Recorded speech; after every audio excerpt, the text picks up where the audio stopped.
பழம் நீயப்பா, ஞானப்பழம் நீயப்பா, தமிழ் ஞான பழம் நீயப்பா. ஸோ 2டே போஸ்டர் தமிழ்நாடே வந்து கொழுந்துவிட்டு எரிஞ்சிட்டு இருக்குன்னு சொல்லலாம். ஸோ ஒண்ணு முருகர் வடக்குலேருந்து வந்தாரு. இன்னொன்னு வந்து இந்த மூவி கான்ட்ரோவர்சி. நெறைய பேர் நெறைய வீடியோஸ் நானும் பார்க்குறேன். நெறைய பேர் இத பத்தி போட்டு, நெறைய பேர் இத பத்தி பேசி, என்னோட பாயிண்ட் என்னன்னா, லைக் நான் இதில யாருக்கும் சப்போர்ட்டோ இல்ல, எந்த பாயிண்ட்டுக்குமே அப்போஸும் இல்ல.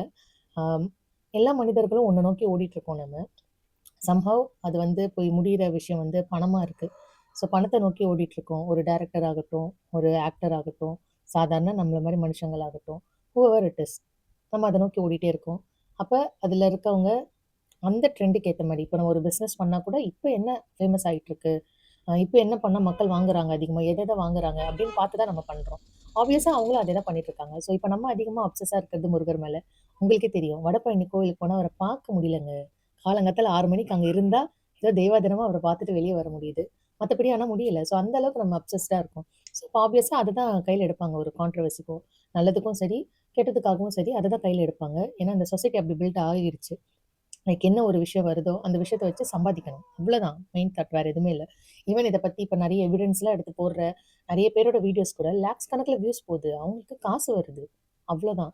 ஆனா, இந்த படத்துல படத்தையும் பார்த்துட்டு, அந்த படத்தோட போஸ்டரையும் பார்த்துட்டு, இந்த வீடியோஸ் எல்லாம் பார்த்துட்டு, திண்ணையில உட்காந்து பேசுற நமக்கு என்ன இருக்கு? வெறும் கை தான் இருக்கு. ஸோ ஏன்னா, அம் ஈவன் இந்த மூவி வருதுன்னு கூட வச்சுக்கோங்களேன். அந்த மூவிய போய் பார்க்கணும்னா, நம்ம பாக்கெட்லேருந்து எடுத்து மணி குடுக்கணும். ஆனா, இங்க கதறிட்டு இருக்க யாருக்குமே அது கிடையாது. நாம பார்க்கறது மூலமா, வியூஸ் ஏத்துறது மூலமா அவங்களுக்கு காசு போய்க்கிட்டே இருக்கு. இந்த கான்ட்ரோவர்சி இது பேசுறது மூலமா அந்த மூவிக்கு ஒரு மார்க்கெட்டிங் அவ்வளோதான். கண்டிப்பா அந்த படம் வரும்போது எப்படி இருந்தாலும் ஹிட் ஆயிடும். எந்த படமும் இப்ப 100 நாள், 200 நாள்லாம் ஓடுறதே கிடையாது. ஸோ, அப்ப ஆப்வியஸா அந்த படம் வரும்போது என்ன ஆக போகுது? ஹிட் ஆக தான் போகுது. ஸோ, என்னோட பாயிண்ட்லாம் என்னன்னா, ஆம் life day to day life பார்க்கணும்.